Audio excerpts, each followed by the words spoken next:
अच्छा, वो पहला दिन आपको आज भी याद है जब आप पहले दिन राजनीति करने के लिए क्षेत्र में निकले? मैंने कहा अगर क्षेत्र के किसी गाँव में जाएँगे तो चाय कौन पिलाएगा हमें? मतलब बैठेंगे कहाँ?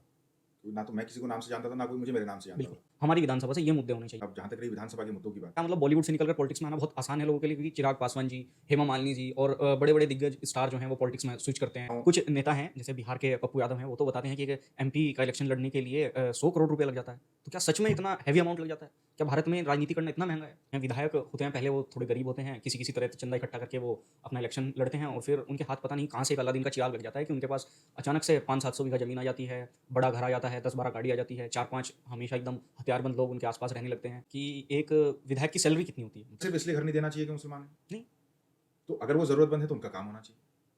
अगर कोई ज़रूरतमंद वहाँ ब्राह्मण है, कोई ठाकुर है, कोई दलित है, कोई कश्यप है, तो क्या उनकी जात देके उनकी ज़रूरत को पूरा करा जाए?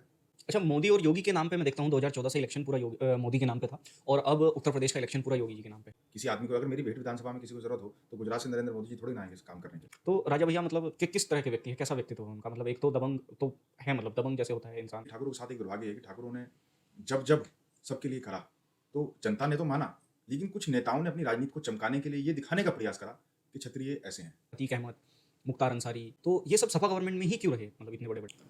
नमस्ते दोस्तों, मैं मानवेंद्र आप लोगों के बीच फिर आ चुका हूँ पॉडकास्ट का नया एपिसोड लेकर और आज हमारे जो गेस्ट हैं उनका नाम श्री रोहित सिंह राणा है और रोहित सिंह राणा के बारे में मतलब जो हमें जानकारी प्राप्त हुई या कह सकते हैं कि एक व्यक्ति होता है कि जब इंटरव्यू करने से पहले आप जाते हैं तो आपको कुछ जानकारी प्राप्त करनी होती है। उसमें हमें पता चला कि रोहित सिंह राणा को संघर्ष करना या कहीं कि स्ट्रगल करना बहुत पसंद है और जब वो उस स्ट्रगल को करके मतलब जब स्ट्रगल पूरा होने के बाद उसका फल चखने का जब समय आता है तो उस समय रोहित सिंह राणा वहाँ से निकल जाते हैं। तमाम निरंतर उनके साथ यही घटना घटती रहती हैं। हम क्षेत्र में भी देखते हैं, अब वो राजनीति में आ चुके हैं। पहले बॉलीवुड में थे और जब बॉलीवुड में थे तब उन्होंने निरंतर 8 से 9 साल करीबन संघर्ष किया और जब संघर्ष ने उन्हें फल दिया, तो फल ऐसा कि वो उस चैनल के प्राइम टाइम पर आने लगे और अपने जो शो था उनका, वो शो भी काफ़ी बेहतरीन उनका चला और उस शो के हीरो थे। पर वही बात कि संघर्ष करना पसंद है, फिर वो लाइफ पसंद नहीं आई, वहाँ से तुरंत छोड़कर वो अपने क्षेत्र में आए, क्षेत्रवासियों के लिए फिर संघर्ष करना शुरू किया और संघर्ष करते करते आज वो इस मुकाम पर पहुँच चुके हैं कि क्षेत्र की जनता उन्हें इतना प्रेम करती है कि लोग कहते हैं कि जब कोई बाहर से आता है तो उसको इतना प्रेम नहीं दिया जाता, पर रोहित सिंह राणा जी को इतना प्रेम दिया जाता है कि लोग जब वो क्षेत्र में जाते हैं, किसी गाँव में जाते हैं तो लोग उनके कदम ज़मीन पर नहीं लगने देते। उनको कहते हैं कि हज़ारों लोगों का हुजूम उनको अपने कंधों पर उठाए चला जाता है। तो आइए जानेंगे रोहित सिंह राणा जी से उनकी स्ट्रगल की कहानी और कैसे उन्होंने लोगों के दिलों में इतना प्रेम बनाया। प्रणाम भैया। नाम सब कैसे हैं भैया आप? मैं अच्छा हूँ, आप बताइए आप कैसे हैं? मैं बहुत अच्छा हूँ भैया। अच्छा, इसके बाद जब आप अपने करियर की ऊंचाइयों की तरफ जा ही रहे थे जी। मतलब जैसे मान लीजिए मैं भी हूँ, अगर मैं कोई स्पोर्ट्स खेलता हूँ या किसी एग्ज़ाम की तैयारी कर रहा हूँ और मेरे को पता है कि मैंने एग्ज़ाम दे दिया है और वो मेरा एग्ज़ाम बहुत अच्छा गया है, पर मैं एडमिशन लेने से पहले ही कुछ विड्रॉ कर लूँ, तो मतलब आपको नहीं लगता है नाइंसाफ़ी होगी और आपने अपने साथ नाइंसाफ़ी करी? देखिए ऐसा है पता क्या, जब भी कोई आदमी निर्णय लेता है या कोई डिसीजन लेता है तो उसके पीछे बहुत सारे बैकग्राउंड होते हैं। मेरे साथ ये कि जैसे जब मैं टीवी पे आने का मौका मिला और कई साल टीवी पे आने का मौका मिला, बल्कि टीवी के बाद फिर रेडियो में फीवर 104 में एक शो आया गांधी, मुझे तो रेडियो में काम करने का मौका मिला। लेकिन जो यहाँ आने का निर्णय है वो निर्णय एक मतलब ये बात सही है कि चलते हुए आप करियर को छोड़ आए तो वो दुर्भाग्यपूर्ण है, लेकिन मुझे ऐसा लगता है यहाँ आने का निर्णय बहुत बहुत सारे बैकग्राउंड थे उसके। बैकग्राउंड ये थे कि मुझे मुंबई में जो 9 साल का समय था, तो वहाँ हमेशा मुझे एक चीज़ तो थी कि काम मिला, बहुत अच्छा मिला। तो वहाँ लेकिन आदमी सिर्फ अपने लिए कुछ कर सकता है।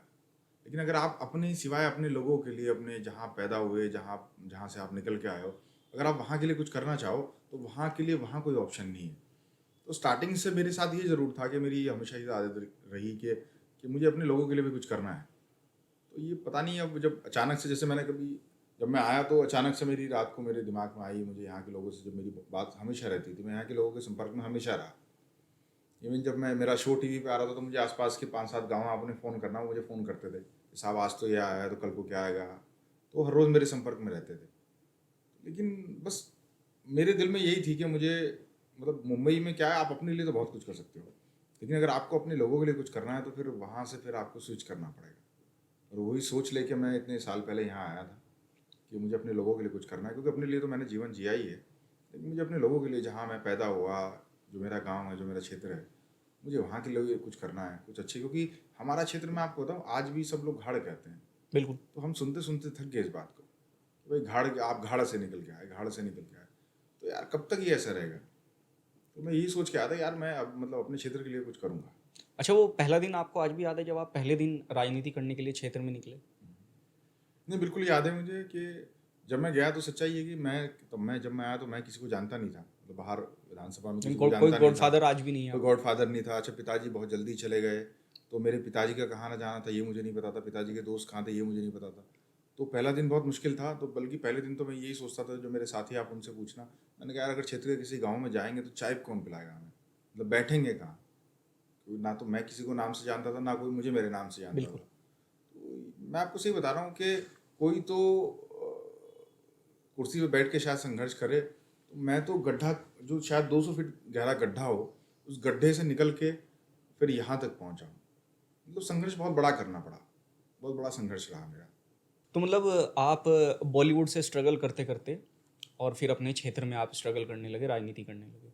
तो मतलब जैसे आप बता रहे हैं कि पहले दिन मैं किसी को नहीं जानता था, और मुझे नहीं लगता क्षेत्र में आज ऐसा गांव होगा जिसमें 2-4 परिवार आपको ना जानते हो, आपके नाम से ना जानते हो। ये भी मैंने शायद कम ही बोल दिया, 2-4 परिवार, ज़्यादा ही लोग आपको नाम से ना जानते हो। तो क्या मतलब क्या उम्मीदें हैं, जैसे 2026 में या 27 में इलेक्शन है, 27 में है वैसे तो, 27 में इलेक्शन होगा, तो उसको लेके मतलब किस तरीके से तैयारी, और आप क्या क्या चाहते हैं कि मतलब ये चीज़ें इस बार इलेक्शन का हमारी विधानसभा से ये मुद्दे होने चाहिए, या पूरे उत्तर प्रदेश के ये मुद्दे होने चाहिए प्रदेश के? देखिए, जहाँ तक जानने की बात है, तो मेरा हमेशा कहा है, मैंने आज फिर ये कह रहा हूँ कि जो संघर्ष है ना, संघर्ष की ताकत बहुत बड़ी है। ठीक। आप जब संघर्ष अपने दम पे करो और अच्छे से संघर्ष करो, तो कोई आपको ना जाने, ऐसा हो नहीं सकता। तो ये जो पिछले 5-6 सालों की जर्नी रही, जो संघर्ष रहा, इसका फ़ायदा ये मिला कि मेरे विधानसभा का हर गांव, गांव की हर गली, गली का हर चूल्हा, तो चूल्हे तक पहुंचने का मुझे मौका मिला।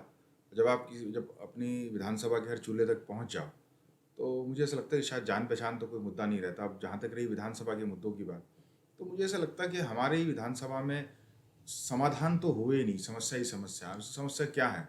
समस्या ये है कि जैसे हमारा क्षेत्र घाड़ का है, जंगल का है, लेकिन आज भी फायर ब्रिगेड नहीं है। दूसरा बात आप ही समझिए, हमारे यहाँ सब कह रहे हैं साहब फलपट्टी है, भाई फलपट्टी है तो मंडी क्यों नहीं है? बिल्कुल। भाई तीसरा आप ये कह रहे हैं कि साहब हमारे यहाँ पॉपुलर का क्षेत्र है, सब हर बिल्कुल। किसान पॉपुलर लगाता है। जब पॉपुलर लगाता है तो पॉपुलर की फैक्ट्री क्यों नहीं है? मंडी क्यों नहीं है? तो मंडी क्यों नहीं है? तो हमारे यहाँ समस्या तो बहुत सारी हैं, लेकिन समाधान नहीं है। तो मेरा जो आने वाला जो चुनाव होगा, तो मैंने हमेशा पहले दिन से कहा, आज फिर यही कह रहा हूँ कि मैं काम के मुद्दे पर चुनाव लड़ना चाहता हूँ। काम, विधानसभा बेहिट में काम हो, इस मुद्दे पर चुनाव लड़ना चाहता हूँ। और ये जो हमेशा से चलन चला आया कि आप हमारे यहाँ एक परिवेश आप देखिए, एक इस तरह का सिस्टम बना हुआ है कि आप या तो पार्टी के नाम पे आप विधायक बन जाओ कि साहब आप फलां पार्टी का वोट है इसलिए आप विधायक बन जाओ, या फिर हमारे यहाँ एक क्राइटेरिया ये है कि साहब विधायक का लड़का विधायक बनेगा और सांसद का लड़का सांसद बनेगा। राजाशाही तो राजाशाही समझ लो आप, मतलब लोकतंत्र में भी वो राजतंत्र वाला सिस्टम जिंदा है चाहते आज हैं। भी। तो लेकिन मेरा मानना ये कि यार, आपके अंदर क्वालिटी क्या है? आप सिर्फ इसलिए विधायक बनना चाहते हो कि आप किसी सांसद के बेटे हो? आप सिर्फ इसलिए विधायक बनना चाहते हो कि आप किसी बड़े आदमी के दामाद हो? तो अगर यही सिस्टम है, तो इस सिस्टम को बदलने के लिए मैं यहाँ आया हूँ।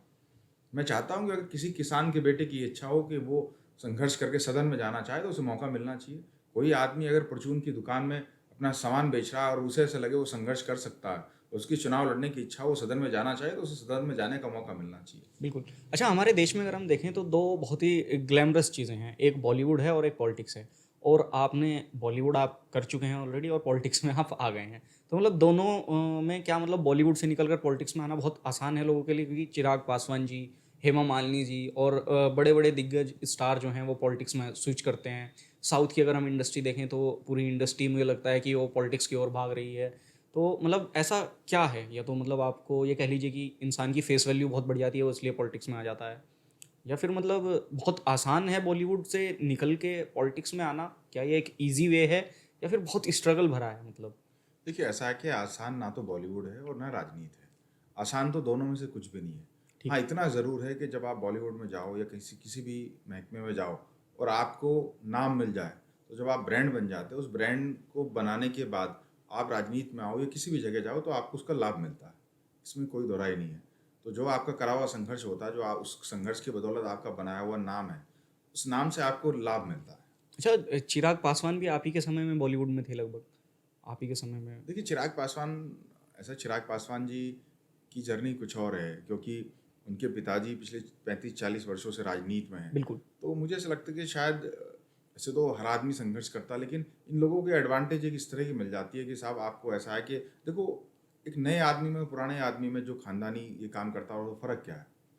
फ़र्क ये है कि अब कोई नया आदमी है, तो मान लिया अगर मैं संघर्ष करूँगा, तो मैंने आपसे बताया, तो पहले ये मेरे लिए संघर्ष है कि साहब मैं गाँव में जाऊँ तो जाऊँ किसके यहाँ? बिल्कुल। इन लोगों के लिए वो संघर्ष नहीं है। इन्हें पता है कि आप फलाँ के यहाँ जाओ। दूसरा, मेरे पास ये संघर्ष है कि मेरे पास जब जिस दिन मैं पहले दिन आऊँगा, तो मेरे पास एक टीम नहीं थी, मेरे पास लोग नहीं थे। बिल्कुल। इनके पास इनकी बाप की, दादा की बनाई हुई टीम मिलती है। तो इन लोगों के लिए राजनीति आसान है। लेकिन हमारे लिए ये कि हमें हमें आपको क्षेत्र में लोग भी तैयार करने हैं, आपको अपनी टीम भी तैयार करनी है। फिर दूसरी बात, आपको राजनीति करने के लिए साधन बहुत चाहिए। राजनीति बहुत महंगी हो गई, गाड़ियाँ चाहिए, सिस्टम चाहिए, तो आपको उन साधनों का भी इंतजाम करना है। तो हमारे लिए तो एक-एक चीज़ में संघर्ष है। तो इन लोगों के लिए शायद वो संघर्ष आधा है। तो जैसे अभी आपने बोला कि पॉलिटिक्स जो है बहुत महंगी हो गई है, तो मतलब जैसे हम देखते हैं कि पूर्वांचल की पॉलिटिक्स तो पूरा एकदम कॉन्वॉय वाली हो गई है कि जब तक आपके पीछे 4-5 फॉर्च्यूनर ना दौड़ रही हों, 2-3, और उनका भी कलर ब्लैक होना चाहिए, स्पेसिफिकली ब्लैक कलर होना चाहिए, सबका एक नंबर होना चाहिए। तो मतलब क्या कॉन्वॉय वाली एकदम भौकाल काटते हुए चलना एक नेता के लिए बहुत ज़रूरी है? देखिए, ऐसा है कि जहाँ तक बात कॉन्वे की है, जहाँ तक बात भौकाल की है, तो हर आदमी से अपनी नज़र से दे सकता है। लेकिन मुझे ऐसा लगता है कि वो भौकाल, अगर मान लिया आपके पीछे 10 गाड़ियाँ चल रही हैं, तो जब आपके पास टीम होगी, जब आपके क्षेत्र में आप मजबूत होंगे, तो आपके पीछे 10 गाड़ियाँ चलेंगी, तो उसमें बुराई क्या है? इसमें कोई बुराई नहीं है। बशर्ते उन 10 की 10 गाड़ियों में आपके क्षेत्र के लोग हों, आपकी टीम के लोग हों। ऐसा ना हो कि आप फला बाहर से पकड़ के दूसरी विधानसभाओं से या कहीं और से उन्हें लोगों को ज़बरदस्ती बिठा के लाओ। तो कहीं न कहीं उन 10 गाड़ियों में जब आप जा रहे हो, आपके पास साथी हैं, आपके पास टीम है, तो बहरहाल आप गाड़ियों को लेके जाओगे। बिल्कुल। तो आप एक टूटी हुई आल्टो में बैठ के आप जाओ वोट मांगने, तो शायद आज के दौर ऐसा दौर आ गया, तो जनता भी आपको यही भरोसा नहीं करेगी, भाई विधानसभा लड़ भी सकता है, नहीं लड़ सकता। तो इस बात को मैं बिल्कुल बुरा नहीं मानता। अगर आपके पास टीम है, तो आप 10 गाड़ियों में जाओगे, और उसमें बुराई क्या है? पर आप तो, मैंने कई बार देखा है न्यूज़पेपर्स में और बहुत से न्यूज़ चैनल्स पे, कि आप तो ऑटो में बैठ के पुलिस लाइन चले जाते हैं जब आपको किसी इंस्पेक्टर से भिड़ना हो। देखिए, मैं आपको एक बात बता रहा हूँ कि मैं कभी किसी एक चीज़ में बंधा नहीं। बंधने से मतलब क्या है कि आप 10 गाड़ियों में ही जाओगे, तो 10 गाड़ियों में ही जाओगे, ये गलत है। बिल्कुल। मेरे पास एक दिन लगभग 60-65 ऑटो वाले इकट्ठे होकर आए मेरे भाई। उन्होंने मुझसे कहा कि साहब, पुलिस ने एक जगह बड़ी मारपीट करी है। तो मैं उनके ऑटो में बैठ के पुलिस लाइन में गया, और जिस इंस्पेक्टर ने मारपीट करी थी, मैंने उसी से सवाल पूछा, और जो उनकी समस्या थी उन ऑटो वालों की, वहीं मौके पे बैठ के समाधान कराया। और आप उनसे पूछ लेना, आज वो अपने ऑटो से ही चला रहे हैं। तो मेरे लिए 10 गाड़ियों की में बैठ के जाना, ये इसकी ज़रूरत नहीं है। मुझे ट्रैक्टर में बैठ के जाना, मुझे उसकी कोई दिक्कत नहीं है। मुझे तो आप बैलगाड़ी में बिठा लो, ट्रैक्टर में बिठा लो, गाड़ी में बिठा लो। मेरा मकसद सिर्फ यही है कि मुझे काम करना है। तो मतलब ऐसा कैसे है? आप तो एक, अगर हम बात करें, बहुत अच्छे परिवार में पैदा हुए, जिनका बहुत बड़ा ज़मींदारा था, लगभग 1000 बीघे के आसपास आप लोगों के पास ज़मीन थी या है भी आज भी। तो मतलब ऐसे कैसे हो सकता है कि मतलब एक व्यक्ति 1000 बीघे में, जो कभी, मेरे को नहीं लगता उसने ऑटो में कभी ट्रैवल किया हो, और वो ऑटो में बैठ के, रिक्शा में बैठ के जा रहा है आज? देखिए, ऐसा है कि अगर मेरे पास जो अपना दर्द लेके आएगा, जो अपनी पीड़ा लेके आएगा, अगर वो रिक्शा में बैठ के आएगा, तो मैं क्यों ना उसकी रिक्शा में बैठ के उसकी समस्या का समाधान करूँ। क्यों मैं उसे एहसास ना कराऊँ कि नहीं, जिसके पास वो आया वो आपका भाई है। आप किसी को कैसे एहसास कराओगे? आप उसे उसके साथ बैठ के, उसकी समस्या को उसके साथ रह के समाधान करके ये एहसास कराओगे कि नहीं, जहाँ वो आया वो सही जगह आया, और वो आपके जैसा आपका भाई है। तो हमेशा से मैंने ये हमेशा से अपनी कोशिश करी है कि जिसकी जहाँ समस्या हो, उसी जगह पे जाके उसी समस्या का समाधान कराने का प्रयास हमेशा मैंने किया है। तो मतलब आप चाहते हैं कि आप 2026 में इलेक्शन तो आप लड़ेंगे ही, जब आप इतना प्रयास कर रहे हैं, लोगों के लिए इतना काम कर रहे हैं, तो इलेक्शन तो आप लड़ेंगे ही। तो मैं ये जानना चाहता हूँ, जो लोग, एक विधायकी के इलेक्शन में कितना पैसा लग जाता है? देखिए, ऐसा है कि ये तो वही बता सकते हैं जो चुनाव लड़ चुके। नहीं, जैसे तो हम, चुनाव कुछ नेता हैं, जैसे बिहार के पप्पू यादव हैं, वो तो बताते हैं कि एक एमपी का इलेक्शन लड़ने के लिए 100 करोड़ रुपया लग जाता है। तो क्या सच में इतना हैवी अमाउंट लग जाता है? क्या भारत में राजनीति करना इतना महंगा है? देखिए, ऐसा है कि ये तो शायद जो लोग लड़ चुके हैं वो बेहतर बता सकते हैं, लेकिन मैं ये कह सकता हूँ कि जब से मैं राजनीति में आया हूँ, तो राजनीति में क्षेत्र में कभी पैसे खर्च करने की ज़रूरत नहीं पड़ी। जब मान लें दिन में निकला, तो दोपहर का खाना कोई साथी खिलाएगा, कहीं और जाऊँगा तो रात का खाना कोई और साथी खिलाएगा। तो मुझे ऐसा लगता है कि राजनीति शायद आपके साथी, आपकी टीम कराती है। और रही जहाँ तक चुनाव की बात, तो जब पिछले 5 साल से मुझे राजनीति मेरे साथियों ने कराई, मेरे क्षेत्र के लोगों ने कराई, तो मुझे उम्मीद है कि जब मेरा चुनाव का समय आएगा, तो मेरे जो साथी हैं, तो मेरे जो क्षेत्र के लोग हैं, मुझे चुनाव लड़ाने का काम करेंगे। अच्छा, एक और चीज़ मतलब मैं जानना चाहूँगा, आप भी अपने इंटरव्यूज़ में लगातार ये लोग बात कहते रहते हैं कि मतलब जैसे हम देखते भी हैं विधायक होते हैं, पहले वो थोड़े गरीब होते हैं, किसी तरह चंदा इकट्ठा करके वो अपना इलेक्शन लड़ते हैं और फिर उनके हाथ पता नहीं कहाँ से एक अलादीन का चिराग लग जाता है कि उनके पास अचानक से 500-700 बीघा ज़मीन आ जाती है, बड़ा घर आ जाता है, 10-12 गाड़ी आ जाती है, 4-5 हमेशा एकदम हथियारबंद लोग उनके आसपास रहने लगते हैं। मतलब इतना पैसा एकदम से कहाँ से विधायक के पास आ जाता है या एक एमपी के पास अचानक से कहाँ से इतना पैसा आ जाता है? क्या इसी वजह से नए लोग राजनीति में आ रहे हैं कि बस हमें पैसा कमाया जा सके, हम पैसा कमाने का जरिया ढूंढें? देखिए, ऐसा है कि मैं फिर वही बात कहूँगा कि शायद यही वही लोग बता सकते हैं कि भाई उनके पास वो जो 700 बीघी ज़मीन है वो कहाँ से आई। शायद वो वही विधायक और सांसद बता सकते हैं कि जो उनके पास बड़ी-बड़ी गाड़ियाँ आई वो कहाँ से आई। तो इसका जवाब तो शायद वो ही लोग, जिन लोगों ने इस तरह की संपत्ति अर्जित करी है, तो शायद वो उसका जवाब अच्छे से देंगे। लेकिन हाँ, मैं ये कह सकता हूँ, मेरे लिए तो जो राजनीति है, मैं क्योंकि जब मुंबई था तो बहुत अच्छा पैसा मिलता था। तो टीवी पे आ रहा हो, आप सोच सकते हो उसे कितना पैसा मिलता होगा। बिल्कुल। तो मेरे लिए पैसा बहुत ज़्यादा मायने अगर रखता तो मैं कभी मुंबई नहीं छोड़ता। लेकिन मेरे लिए ये था कि मुझे अपने क्षेत्र के लिए काम करना है। तो शायद जिन बड़ी-बड़ी गाड़ियों को लेने के लिए लोग राजनीति में आए हैं, तो जब मैं मुंबई से आया तो शायद उन बड़ी गाड़ियों में ही आया था मैं। तो मेरे लिए बड़ी गाड़ी मायने ही नहीं रखती। तो शायद जिन बड़े-बड़े घरों को लोग बनाने का काम कर रहे हैं, राजनीति में आके विधायक या सांसद बन के, तो मेरा जन्म उन्हीं एक बड़े बड़े घरों घर में। में हुआ है। आज भी बाबूजी की, आदरणीय बाबूजी की बनाई हुई 5-7 बीघे की हवेली है। तो मेरे लिए घर, हवेली, गाड़ियाँ शायद ही मायने नहीं रखती। शायद ये मायने रखती है कि भाई मेरे यहाँ जो हर रोज़ 50 से 100 लोग मुझे फ़ोन करते हैं, तो जो वो काम बताते हैं वो छोटे-छोटे काम के लिए परेशान है। कोई राशन कार्ड के लिए परेशान है, कोई थाने के दरोगा से परेशान है, कोई लेखपाल से परेशान है। तो मेरे लिए मायने रखती है कि उनके जो तीनों के बताए हुए काम हैं, वो मैंने किए या नहीं किए। तो मतलब जैसे हम देखते हैं कि एक विधायक की सैलरी कितनी होती है? मतलब जो गवर्नमेंट से उसको मिलती है लोगों की सेवा करने के लिए, काम कराने के लिए, कितनी सैलरी मिलती है एक देखिए, ऐसा विधायक है कि अब शायद सरकार ने लगभग 5 करोड़ रुपए के आसपास 1 साल की निधि कर दी, और सब उसे भत्ते-वत्ते मिला के शायद मेरे ख्याल से 3 से 5 लाख रुपए के आसपास शायद उसे हर महीना मिलता है।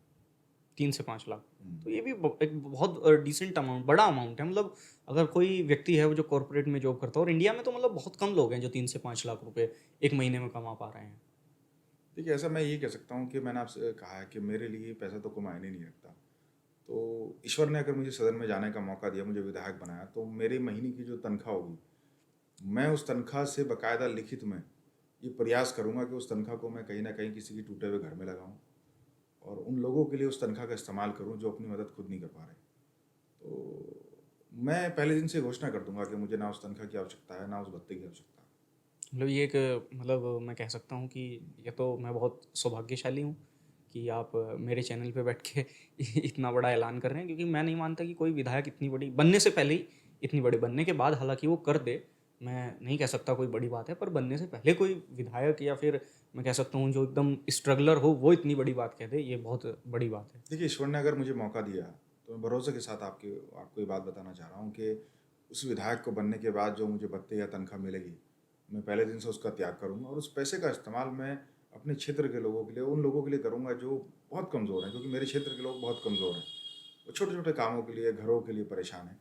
तो मैं भरोसा दिलाना चाहता हूँ कि मैं किसी भी इस तरह के पैसे को ना तो लेना चाहता, क्योंकि ईश्वर ने मुझे मेरी अच्छी रोटी का इंतज़ाम कर रखा है। मुझे घर दिया है, मुझे गाड़ियाँ दी हैं, तो मेरे लिए पैसा कोई मायने नहीं रखता। तो मैं उस सरकारी पैसे का त्याग पहले दिन से करूँगा, क्योंकि मेरे लिए पैसा कोई मायने नहीं रखता। अच्छा, मैं एक और चीज़ पूछना चाहता हूँ कि जैसे वोट है, वोट जाति और पार्टी देखकर देना ठीक है या फिर मतलब जो आपका उम्मीदवार है उसको देखकर देना सही है? देखिए, ऐसा है कि ये दुर्भाग्य है हमारा कि चुनाव जो हैं वो पार्टियों के बेस पे भी होने लगते हैं, और जातियों के आधार पे होने लगते हैं। और शायद इसीलिए चुनाव में वोट करने के बाद हर वोटर इसलिए परेशान रहता है कि वो छोटे-छोटे, चाहे वो थाने का काम हो, चाहे वो तहसील का काम हो, फिर वो छोटे-छोटे कामों के लिए परेशान रहता है। क्योंकि मैंने हमेशा कहा है कि अगर आपने किसी पार्टी को देख के वोट दिया, तो जब आपने वोट दिया और उस चुनाव के बाद उस ईवीएम में से वो कमल का फूल या वो साइकिल का निशान या कोई भी सिंबल निकल के नहीं आएगा। बिल्कुल। वो सिंबल को थोड़ी ना आप फ़ोन करोगे, आप फ़ोन किसी आदमी को करोगे। तो सिंबल को आपने वोट दिया, तो वो सिंबल तो उस मशीन में बंद हो गया ना। तो उस वहाँ से वो सिंबल निकल के नहीं आएगा मदद करने के लिए, कोई आदमी आएगा जिसे आप फ़ोन करोगे, जिसका नंबर आपके हाथ में होगा। आप उस आदमी को फ़ोन करोगे, भाई फला फला समस्या, आप मेरे पास आ जाओ। बिल्कुल। इसीलिए मैंने हमेशा कहा कि सिंबल से ज़्यादा आप उस आदमी को प्राथमिकता दो, जो आदमी आपका रात को 2 बजे फ़ोन उठाता हो, जो दिन में फ़ोन उठाता हो। जिस दिन राजनीति में लोगों ने आदमी को वोट करना शुरू कर दिया, अब यकीन जानिए ये जो समस्या है काम वाली, ये खत्म हो जाएगी, ये भरोसा रखना। अच्छा, मोदी और योगी के नाम पे मैं देखता हूँ 2014 से इलेक्शन पूरा मोदी के नाम पे था, और अब उत्तर प्रदेश का इलेक्शन पूरा योगी जी के नाम पे है। तो योगी की मतलब फेस देखकर वोट करना किस हद तक सही है, या मोदी की शक्ल देखकर वोट करना किस हद तक सही है, उनका फेस देखकर वोट करना किस हद तक सही है? देखिए, मैंने हमेशा कहा कि हर जगह के ना अपने लोकल मुद्दे होते हैं। बिल्कुल। हर जगह लोकल एक चेहरा होना चाहिए। मान लिया अगर आज यहाँ किसी आदमी को, अगर मेरी भेट विधानसभा में किसी को ज़रूरत हो, तो गुजरात से नरेंद्र मोदी जी थोड़ी ना आएंगे इस काम करने के लिए। अगर यहाँ के लोगों ने नरेंद्र मोदी जी की शक्ल पे वोट दिया है, तो नरेंद्र मोदी जी तो आएंगे नहीं यहाँ काम करने के लिए, बिल्कुल। यहीं का कोई आदमी आएगा। इसीलिए मैंने हमेशा कहा कि शायद जो ये पार्टी के नाम पे और जो चेहरों के नाम पे वोट देते हैं, और चुनाव के बाद सबसे ज़्यादा थाने और तहसील में या कोई भी काम हो, वो वही लोग परेशान रहते हैं। इसलिए मेरी इच्छा ये, मैं 5 साल से यही बात कह रहा हूँ कि आदमी को वोट देना काम, आदमी को जिस दिन, ये आदमी के नाम पे जिस दिन वोट मिलेगा, उस चेहरे के नाम पे मिलेगा जो आपके बीच में हो, जो आपका हो, जो आपकी मिट्टी का हो, जो आपका लोकल चेहरा हो। जब ये लोकल आदमी आपका नुमाइंदा बनेगा, आपकी आवाज़ उठाएगा, तो ये भरोसा रखना, ये काम वाली दिक्कत खत्म हो जाएगी। अच्छा, एक और चीज़ है, मतलब हम हमेशा से देखते हैं कि इलेक्शन में हमेशा से टॉप के अगर हम 3 मुद्दे देखें, चाहे वो कोई भी इलेक्शन हो, मतलब इवन वो एक प्रमुखी का भी इलेक्शन हो, तो उसमें हम हमेशा से देखते हैं कि टॉप 3 मुद्दे शिक्षा, रोजगार और विकास होता है। और तीनों में से कुछ भी किसी को नहीं मिल रहा है। उत्तर प्रदेश में तो हालांकि सरकारी स्कूल तक बंद कर दिए जा रहे हैं उनकी एवज में, और भी ज़्यादा मतलब मैं मानता हूँ कि लिकर शॉप्स ज़्यादा खोल दी जा रही हैं। तो मतलब ऐसा क्या है कि मुद्दे हमेशा से वही हैं, क्योंकि लगभग 23-24 साल तो मेरी भी उम्र हो गई है, 22-23 साल, तो हम भी देख रहे हैं कि पहले दिन से, जिस दिन से हमें राजनीति समझ में आई, हालांकि मैं मानता हूँ कि अगर कोई बच्चा वेस्टर्न यूपी से है, वो तो 10-12 साल का वो है, तो तब से वो राजनीति को बहुत करीब से देखता है, क्योंकि हमारे यहाँ पे राजनीति एक वो नहीं है कि बाहुबल की तरह आप चल रहे हैं, या आपको बहुत एक्सेसिबल नहीं है आपके जो उम्मीदवार हैं उनको रीच करना। हमारे यहाँ पे सब कुछ बहुत एक्सेसिबल है वेस्टर्न यूपी में। ये बहुत अच्छी बात है वेस्टर्न यूपी की, हालांकि आप मंत्री भी हों, कोई भी हो, पर आपको रीच आउट करना बहुत ईजी है। तो मतलब 10-12 साल का एक बच्चा जो होता है, वो मुझे लगता है कि राजनीति को देखने लगता है, उसकी लाइफ भी राजनीति से इफेक्ट होती है। पर ये तीनों मुद्दे ऐसे हैं जो मैं पहले दिन से देख रहा हूँ, और आज तक यही 3 मुद्दे बने हुए हैं, पर मिल किसी को नहीं रहा है विकास। तो ऐसा क्यों होता है हमेशा से? देखिए, ऐसा है कि मैं आपको बता रहा हूँ कि ये मुद्दे, शायद हो सकता है ये मुद्दे अब ना हो के आज से 5 या 10 साल पहले हों, 10 साल 15 साल पहले हों। बिल्कुल। क्योंकि आज के इस दौर में अगर आप देखो, तो सबसे बड़ा मुद्दा तो हिंदू मुस्लिम का है। नहीं, ये तो कोई आज मुद्दा के, बना दिया गया है ना। ऐसा है कि मैं आपको 2 बात बता रहा हूँ कि मुद्दा तो हिंदू मुस्लिम का बना दिया। हर आदमी आज के दौर में हिंदू को और मुस्लिम को बेचना चाहता है। आदमी ये चाहता है हिंदू और मुस्लिम के नाम पे मैं विधायक या सांसद बन जाऊँ, और 5 के 5 साल मुझे किसी की कोई लड़ाई लड़ने की ज़रूरत ना हो, ना मुझे किसी का काम करने का टेंशन हो। जहाँ तक शिक्षा और रोजगार की बात है, मैं तो ये, अच्छा शिक्षा और रोजगार पे चुनाव अगर हो जाए, तो ये जो समस्या आज के इस दौर में, शायद वो हो ही ना। सवाल ही यही है कि शिक्षा और रोजगार को तो कोई मुद्दा बनाना ही नहीं चाहता। हमारी विहिट विधानसभा के चुनाव में किसी ने शिक्षा की बात नहीं करी, किसी ने रोजगार की बात नहीं करी, तो बात तो करी ही नहीं किसी ने। तो इसलिए मैंने हमेशा कहा कि आज का जो दौर है, उसमें नेता कम ठेकेदार लोग ज़्यादा हो गए। वो ठेकेदार पहले सिर्फ सड़कों के होते थे, और वो ठेकेदार हिंदू और मुस्लिम के हो गए। कुछ ठेकेदार ऐसे हैं जो हिंदुओं को बेचना चाहते हैं, कुछ ठेकेदार ऐसे हैं जो मुस्लिमों को बेचना चाहते हैं, और वो अपनी ठेकेदारी चलाना चाहते हैं। वो किसी, ना शिक्षा के बारे में बात करना चाहते, ना रोजगार के बारे में बात करना चाहते, उन्हें किसी से कोई मतलब नहीं है। अच्छा, मतलब आप कह रहे हैं कि ठेकेदार बहुत ज़्यादा हो गए हैं, तो मैं देख रहा हूँ कि आप सपा गवर्नमेंट में हैं, सपा की शर उसमें हैं, आप सपा पार्टी में हैं, समाजवादी पार्टी में हैं, साइकिल आपका सिंबल है। तो मुझे लगता है कि सबसे ज़्यादा राजनीति हिंदू मुस्लिम की अगर कोई करता है, तो वो सपा गवर्नमेंट ही करती है, क्योंकि उनका कोर वोट बैंक ही मुस्लिम है। देखिए, ऐसा है कि उत्तर प्रदेश की राजनीति का एक दुर्भाग्य है। जब जब सरकारें आई, तो जो जो सरकार को चलाने वाला आदमी था, तो शायद या तो वो अपनी सरकार सरकार को चलाने का मैसेज अच्छे से नहीं दे पाया, या फिर उस सरकार को चलाने में सबका सहयोग ले नहीं पाया और दे नहीं पाया। तो इसलिए समय समय पे सभी सरकारों पे सभी आरोप लगने लगे। पहली बात। दूसरी बात, मैंने हमेशा कहा है कि जो ज़रूरतमंद है, उस ज़रूरतमंद को उसकी जो ज़रूरत की चीज़ है वो मिलनी चाहिए। उदाहरण के तौर पे मान लिया मेरे यहाँ सबसे ज़्यादा मुस्लिम पॉपुलेशन है। बिल्कुल। मेरे यहाँ मुस्लिम रहते हैं। तो अगर मुस्लिम ज़रूरतमंद है, अगर मुस्लिम कच्चे घर में रह रहे हैं, तो क्यों ही उन्हें उन्हें घर ना दिया जाए? बिल्कुल दिया क्या जाए। सिर्फ इसलिए घर नहीं देना चाहिए कि मुसलमान हैं? नहीं। तो अगर वो ज़रूरतमंद है तो उनका काम होना चाहिए।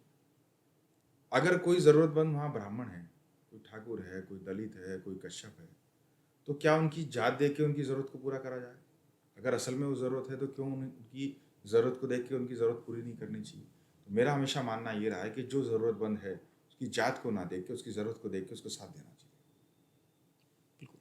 पर मतलब हम देखते हैं कि जब मुलायम सिंह ने पार्टी शुरू करी, तो मुलायम सिंह बहुत अच्छे नेता थे और अब तो इस दुनिया में नहीं है।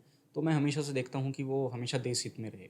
वो देश हित से कभी बाहर नहीं गए। ये मैं बहुत खुल के कहना चाहूँगा कि वो हमेशा से, जब चाइना का मुद्दा भारत के साथ हुआ, तो उन्होंने हमेशा भारत का साथ देने का कहा और सदन में भी कहा कि राजनीति अपनी एक अलग तरफ है, देश अपने अब अलग मायने हैं, देश हमेशा रहना चाहिए। तो मतलब मुलायम सिंह के ऐसे ऐसे बयान सामने आते हैं और एक तरफ वो पूर्णतः मतलब राजनीति जब करते हैं तो वो करते हैं कि पूरी मुस्लिम राजनीति होनी चाहिए।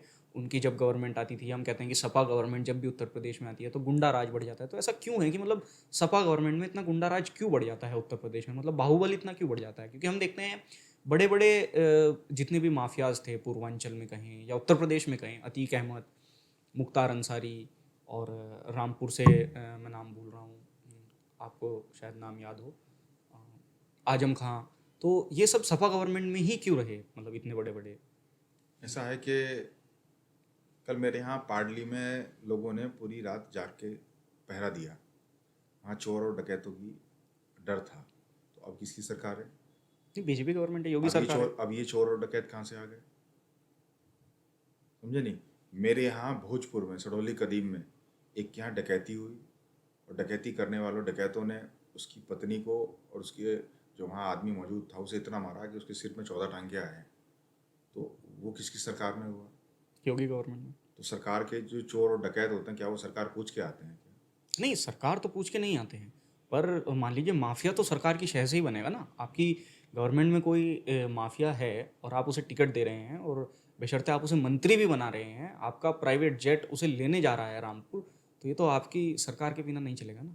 आपका बेटा उसे छोड़ने जा रहा है उनके घर पर, तो ये तो मान लीजिए एक पिता है, वो पिता किसी पार्टी का, मैं पिता हूँ, मैं एक स्कूल चला रहा हूँ और मेरा बेटा उसी स्कूल में टीचर है, हेड मास्टर तक है वो, और वो एक टीचर को, मंत्री को उसके घर अपनी प्राइवेट गाड़ी में छोड़ने जा रहा है, तो ये तो बिना प्रिंसिपल की उसके नहीं जा रहा होगा ना, अनुमति के। तो मतलब ऐसा क्यों है कि मतलब सपा गवर्नमेंट में हमेशा से ही गुंडे क्यों इतने पनप जाते हैं? भाई मेरे यहाँ मेरी विधानसभा में सपा गवर्नमेंट में आदरणीय जगदीश राणा जी मंत्री रहे।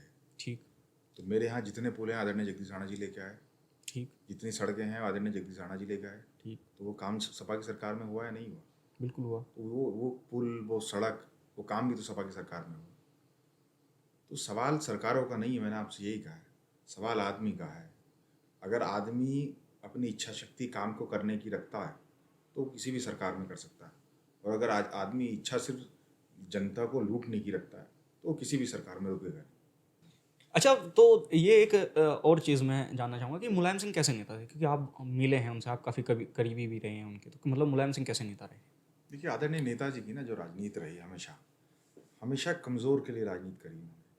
और मैं आपको बता रहा कि उनकी राजनीति की, उनकी पाठशाला में न जाने कितने लोग आज जो भारतीय जनता पार्टी में जो लोग अच्छे अच्छे पदों पर बैठे हैं, अगर आप उनका बैकग्राउंड चेक करो तो आदरणीय नेताजी के साथ उन्होंने राजनीति शुरू करी होगी। बिल्कुल। तो आदरणीय, मैं आपको बताऊं, आदरणीय नेताजी एक राजनीति की पाठशाला थे। उन्होंने न जाने कितने नेताओं को पैदा करा, न जाने कितने लोगों को नेता बनाया उन्होंने। आज के इस परिवेश में नेता बनना इतना आसान नहीं है, ना ही ये लोग बना सकते। मैं आपको भरोसे के साथ कह रहा हूँ कि आदरणीय नेताजी की सबसे बड़ी खासियत ये थी कि वो घर से उठा के लोगों को नेता बनाने का काम करते थे। बिल्कुल। अच्छा, मुलायम सिंह और अखिलेश यादव? देखिए, अब मुझे तो ऐसा लगता है वो दोनों एक ही पाठशाला के हैं। नहीं, तो दोनों। उन दोनों में तो समझा नहीं मेरी बात। आप जब भी दोनों, मान लिया आप मुझसे पूछे भाई मैं बेहतर हूँ या मेरे पिता बेहतर है, तो मुझे ऐसा लगता है पिता पुत्र में कोई कंपैरिजन नहीं हो सकता। शायद हो सकता है आदरणीय पिताजी ने कोई अच्छा काम करा, हो सकता है शायद मैंने कोई अच्छा काम करा हो। बिल्कुल। तो ये एक तरह का जुड़ाव है, तो ये ज्वाइंटली करा हुआ काम है। तो मुझे ऐसा लगता है शायद उन दोनों ने ज्वाइंटली जो भी काम करें, शायद दोनों ने ज्वाइंटली मिलकर काम करें। अच्छा, मुलायम सिंह जी की पाठशाला के कुछ मतलब नेता हैं जो बहुत आज बड़े नेता बन गए हैं, उनके कुछ नाम आप बताना चाहें? देखिए, मुझे ऐसा लगता है कि न जाने कितनी लंबी सूची है। वो सूची में चाहे वो आदरणीय आजम खां हों, चाहे वो आज आदरणीय राजा भैया उनकी सरकार में अ, मंत्री रहे और मंत्री रह के बहुत अच्छा उन्होंने काम करा। हमारी विधानसभा बेहट से आदरणीय जगदीश राणा जी उनके यहाँ रहे। तो न जाने कितने लोगों की को उन्होंने नेता बनाया। बहुत बहुत लोगों को उन्होंने नेता बनाया। तो मुझे ऐसा लगता है कि राजनीति में मतलब घर से उठा के लोगों को नेता बनाने वाले व्यक्ति थे। और मुलायम सिंह जी किस पाठशाला के स्टूडेंट रहे अपनी देखिए राजनीतिक सफ़र में? देखिए आदरणीय नेताजी, आदरणीय वीपी सिंह जी और चंद्रशेखर जी। आदरणीय वीपी सिंह, मुझे ऐसा लगता है कि आदरणीय वीपी सिंह जी और चंद्रशेखर जी के साथ रह के आदरणीय नेताजी ने राजनीति सीखी है। और मैं तो ये भी कहना चाहता हूँ कि जो कई बार लोग जातिवाद का आरोप लगाते हैं, तो मुझे ऐसा लगता है उन्हें सीखना चाहिए। उन्हें सीखना चाहिए कि आदरणीय नेताजी ने आदरणीय चंद्रशेखर जी के साथ रह के कैसे राजनीति को सीखा और कैसे वो आगे बढ़े। तो अगर जातिवादी मानसिकता होती तो क्या आदरणीय चंद्रशेखर जी और वीपी सिंह जी उनका सहयोग करते? अच्छा, एक और चीज़ है, मतलब मैं देखता हूँ कि हमारी विधानसभा में कहिए या पूरे देश में कहिए एक मतलब जंग छिड़ी हुई है कि तिलक तराजू और तलवार के खिलाफ, और एक जो जिन्हें नीचा तबका बोला जाता है एससी एसटी के खिलाफ। तो मतलब जैसे मान लीजिए हमारे उत्तर प्रदेश में लगभग ठीक ठाक स्थिति में लोग जनरल कैटेगरी से मुख्यमंत्री रहे हैं। तो मतलब क्या सच में ये भेदभाव किया जाता है? मुख्यमंत्री सच में भेदभाव करता है या ऐसा नहीं है? मतलब जैसे वीपी सिंह जी रहे, उसके बाद चंद्रशेखर जी रहे, राजनाथ सिंह रहे और कल्याण सिंह रहे, उसके बाद आप जो योगी जी भी हैं। तो मतलब क्या ये बात सत्य है कि जो एक क्षत्रिय लोग हैं वो सच में जात पात करते हैं नीचे लोगों के साथ, या ऐसा नहीं है? अच्छा, आप मुझे एक बात बताइए। जब आदरणीय वीपी सिंह जी प्रधानमंत्री थे, तो जो मंडल कमीशन की जो रिपोर्ट न जाने कितने समय से लंबित पड़ी थी और गड्ढों में पड़ी हुई थी, तो आदरणीय वीपी सिंह जी ने मंडल कमीशन की रिपोर्ट को लागू करके 27% आरक्षण देने का काम करा। तो क्या आदरणीय वीपी सिंह जी ठाकुर नहीं थे? बिल्कुल थे। एक ठाकुर ने आरक्षण देने का काम करा। फिर 2006 में जब हमारे गरीब और कमज़ोर के बच्चे स्कूल में दाखिला नहीं ले सकते थे क्योंकि उन्हें दाखिला नहीं मिलता था, तो आदरणीय ठाकुर अर्जुन सिंह जी ने मिनिस्टर रहते हुए 2006 में स्कूल में कॉलेजों में आरक्षण की व्यवस्था लागू करी। तो क्या वो ठाकुर नहीं थे? बिल्कुल थे। देखिए, दुर्भाग्य ये है कि ठाकुरों के साथ एक दुर्भाग्य है कि ठाकुरों ने जब जब सबके लिए करा तो जनता ने तो माना, लेकिन कुछ नेताओं ने अपनी राजनीति को चमकाने के लिए ये दिखाने का प्रयास करा कि क्षत्रिय ऐसे हैं। लेकिन क्षत्रियों को अगर आप इतिहास उठाओ तो क्षत्रियों ने हमेशा सबको देने का काम करा। और ये आज से नहीं, आदिकाल से आप देख लो। पहले मान लिया, चाहे वो महाराणा प्रताप हों, चाहे वो पृथ्वीराज चौहान हों, तो वो कोई अपने लिए तो लड़े नहीं, देश के लिए लड़े, वो मेवाड़ के लिए लड़े, वो अपनी जगह के लिए लड़े। तो क्षत्रिय के साथ मुझे ऐसा लगता है कि शायद क्षत्रियों के साथ थोड़ी सी नाइंसाफ़ी है। नाइंसाफ़ी इस बात की है कि उन्होंने हमेशा औरों के लिए लड़ाई लड़ी, औरों का साथ दिया। लेकिन कुछ लोग, पहले प्रजा थी, अब जनता है। प्रजा ने पहले क्षत्रियो को राजा बनाया, अब जनता ने हमेशा मौका दिया। तो जनता में और प्रजा में कहीं कोई बात नहीं है। लेकिन पहले राजाओं ने, कुछ लोग राजा बनने के लिए, अब लोकतंत्र में नेता बनने के लिए, ये जो नेता हैं, ये सिर्फ षड्यंत्र एक तरह का क्षत्रियों के खिलाफ है, जो सिर्फ नेता बनने के लिए ये काम है। लेकिन मुझे ऐसा लगता है कि शायद ये एक ऐसा कुल है कि जो जो क्योंकि इनकी देने की परंपरा रही, तो इस कुल को कभी कोई खत्म नहीं कर सकता। हाँ, अच्छा, एक व्यक्ति हैं उत्तर प्रदेश की राजनीति में, उनका अच्छा खासा वर्चस्व है, स्वयं की पार्टी भी है, उनका नाम जैसे राजा भैया है। तो राजा भैया मतलब कि किस तरह के व्यक्ति है, कैसा व्यक्तित्व है उनका? मतलब एक तो दबंग तो है, मतलब दबंग जैसे होता है इंसान, एक दबंग तो वो होता है जैसे अतीक अहमद था, और फिर दूसरी तरफ ही न्यूज़ चैनल्स पे एग्जाम्पल दिया जाता है दबंगई का राजा भैया। तो उस दबंगई में क्या फ़र्क है मतलब? देखिए, जहाँ तक जितना मैं आदरणीय राजा भैया जी को जानता हूँ, तो मुझे ऐसा लगता है कि जो उनकी कार्यशैली है वो बहुत सीखने और समझने लायक है।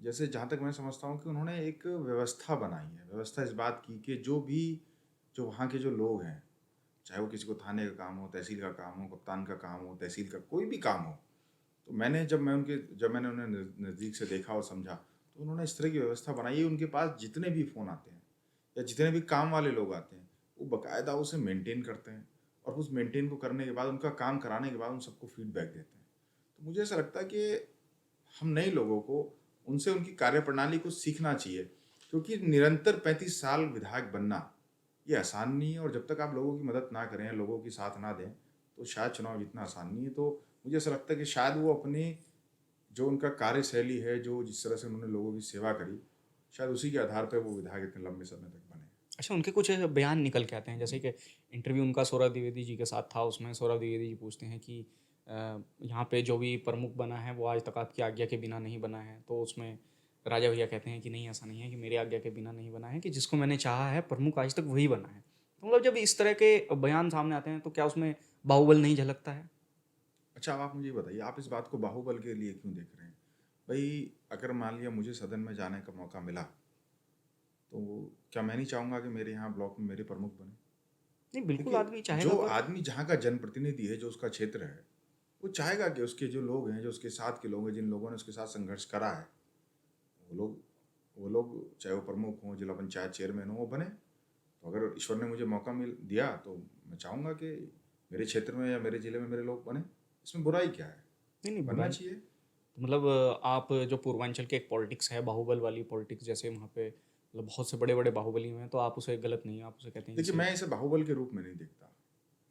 मैं इसे से इस रूप में देखता हूँ कि जो लोग आपके साथ संघर्ष कर रहे हैं, जो लोग आपके साथ एक लंबे समय से आपका साथ दे रहे हैं, तो जब आपको उन्होंने मौका दिया, तो आपकी जिम्मेदारी बनती है। तो जब भी आपको मौका मिले, तो आप उन्हें, चाहे जिला पंचायत चेयरमैन के रूप में हो, चाहे प्रमुख के रूप में, किसी भी रूप में हो, आप उन्हें मौका दो। और ईश्वर ने अगर मुझे विधायक बनाया, तो मैं अपने लोगों को जरूर जिला पंचायत, चाहे वो जिला पंचायत हो, चाहे ब्लॉक प्रमुख को, जरूर बनाऊंगा। तो इसमें मतलब बुराई क्या है? कहीं किसी समय मुझे लगता है कि जब आप विधायक बन जाएंगे तो मुझे अपना ये सिस्टम बंद करके आपके साथ लगना पड़ेगा, क्योंकि राजनीति तो हमारे यहाँ एकदम चकाचौंध वाली राजनीति है। उससे ऊपर तो मतलब एंड गोल तो पॉलिटिक्स ही है। करीबन हमारे देश में अगर 100 लोगों से पूछा जाए कि वो जीवन में क्या करना चाहते हैं, अगर वो थोड़ा भी महत्वाकांक्षी होंगे तो कहेंगे कि हमें पॉलिटिशियन बनना है, क्योंकि उसमें पावर, पैसा और हर तरीके से स्टारडम वगैरह सब मिलता है, किसी देखिए चीज़ की यही कोई कमी नहीं है। देखिए यही इसका दुर्भाग्य है कि आदमी सिर्फ ताकत पाने के लिए, पैसा पाने के लिए राजनीति में आता है। मैंने इसलिए कहा आपसे कि हर आदमी का एक लक्ष्य होता है, लेकिन जब मैं राजनीति में आया, तो मैं पैसे को और ताकत को छोड़ आया। तो मेरे लिए जो राजनीति में आने का जो मकसद था, वो अपने लोगों के लिए कुछ काम करने के जज्बा था। तो ये डिपेंड करता है कि आप जो किस सोच को लेके आए हैं। तो जिस सोच को आप लेके आते हो, उसी सोच के लिए आप काम करोगे। नहीं, ये ठीक है, मतलब अच्छी बात है। अच्छा, एक और व्यक्ति हैं जिन्होंने पिछले, मतलब वो राजस्थान से हैं, वैसे तो आप ही के कुल के हैं और आप ही की तरह बहुत संघर्ष किया है। और मैं मानता हूँ कि पिछले 10 सालों में ऐसा इलेक्शन राजस्थान की हिस्ट्री में किसी ने नहीं लड़ा होगा, और आने वाले 10 साल भी कोई नहीं लड़ पाएगा।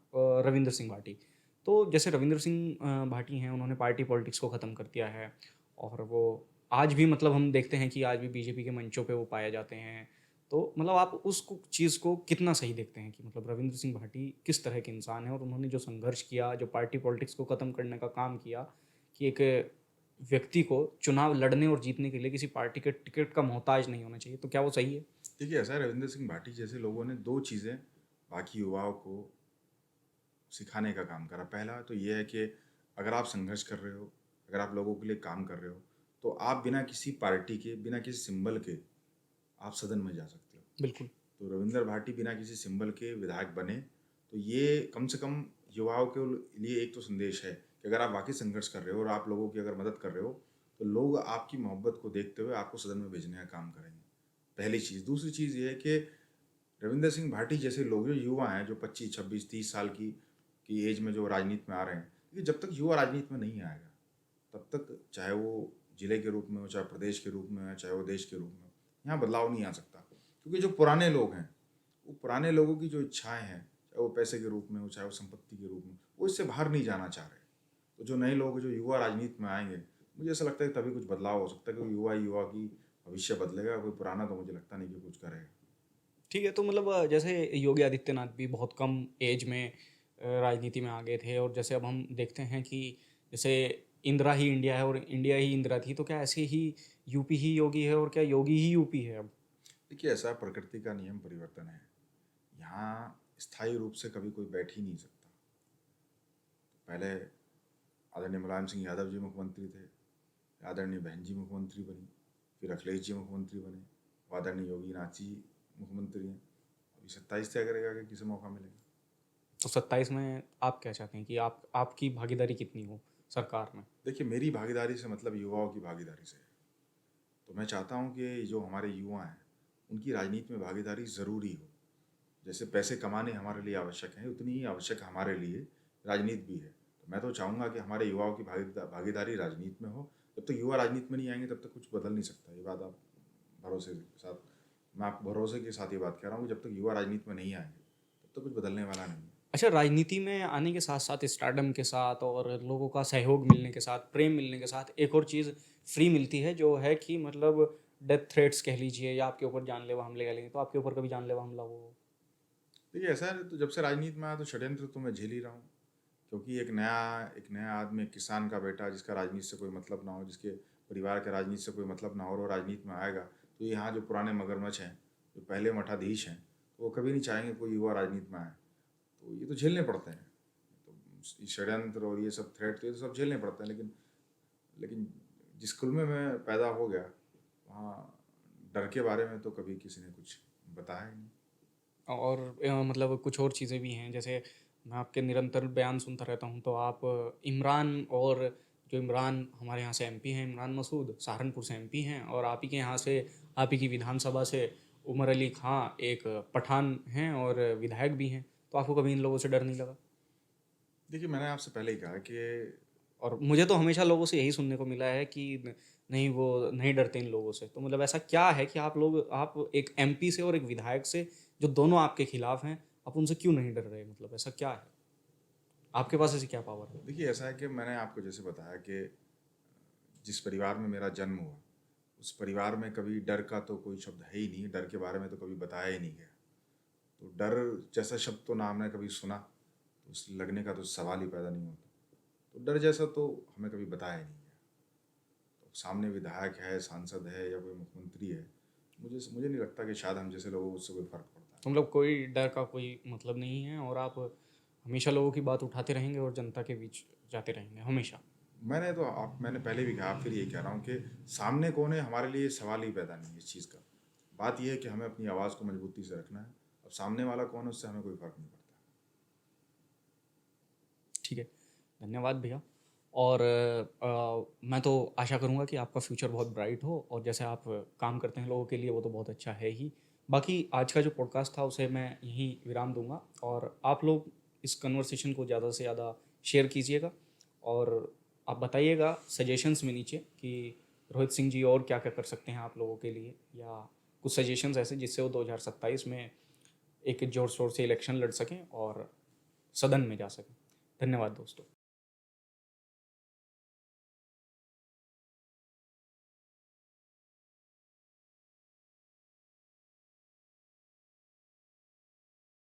अच्छा, वो पहला दिन आपको आज भी याद है जब आप पहले दिन राजनीति करने के लिए क्षेत्र में निकले? मैंने कहा, यार अगर क्षेत्र के किसी गांव में जाएंगे तो चाय कौन पिलाएगा हमें? मतलब बैठेंगे कहाँ?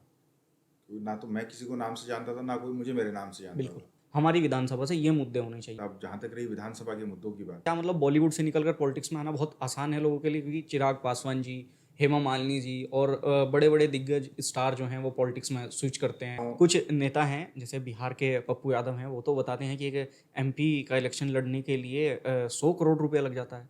तो क्या सच में इतना हैवी अमाउंट लग जाता है? क्या भारत में राजनीति करना इतना महंगा है? विधायक होते हैं पहले, वो थोड़े गरीब होते हैं, किसी किसी तरह चंदा इकट्ठा करके वो अपना इलेक्शन लड़ते हैं, और फिर उनके हाथ पता नहीं कहाँ से एक अलादीन का चिराग लग जाता है कि उनके पास अचानक से 500-700 बीघा ज़मीन आ जाती है, बड़ा घर आ जाता है, 10-12 गाड़ी आ जाती है, 4-5 हमेशा एकदम हथियारबंद लोग उनके आसपास रहने लगते हैं। कि एक विधायक की सैलरी कितनी होती है? सिर्फ इसलिए घर नहीं देना चाहिए कि मुसलमान है। नहीं। तो अगर वो ज़रूरतमंद है तो उनका काम होना चाहिए। अगर कोई ज़रूरतमंद वहाँ ब्राह्मण है, कोई ठाकुर है, कोई दलित है, कोई कश्यप है, तो क्या उनकी जात दे के उनकी ज़रूरत को पूरा करा जाए? अच्छा, मोदी और योगी के नाम पे मैं देखता हूँ 2014 से इलेक्शन पूरा मोदी के नाम पे था, और अब उत्तर प्रदेश का इलेक्शन पूरा योगी जी के नाम पे है। किसी आदमी को, अगर मेरी भेंट विधानसभा में किसी को ज़रूरत हो, तो गुजरात से नरेंद्र मोदी जी थोड़ी ना आएंगे इस काम करने के लिए। तो राजा भैया मतलब कि किस तरह के व्यक्ति है, कैसा व्यक्तित्व है उनका? मतलब एक तो दबंग तो है, मतलब दबंग जैसे होता है इंसान। ठाकुरों के साथ एक दुर्भाग्य है कि ठाकुरों ने जब जब सबके लिए करा तो जनता ने तो माना, लेकिन कुछ नेताओं ने अपनी राजनीति को चमकाने के लिए ये दिखाने का प्रयास करा कि क्षत्रिय ऐसे हैं। अतीक अहमद, मुख्तार अंसारी, तो ये सब सपा गवर्नमेंट में ही क्यों रहे, मतलब इतने बड़े बड़े?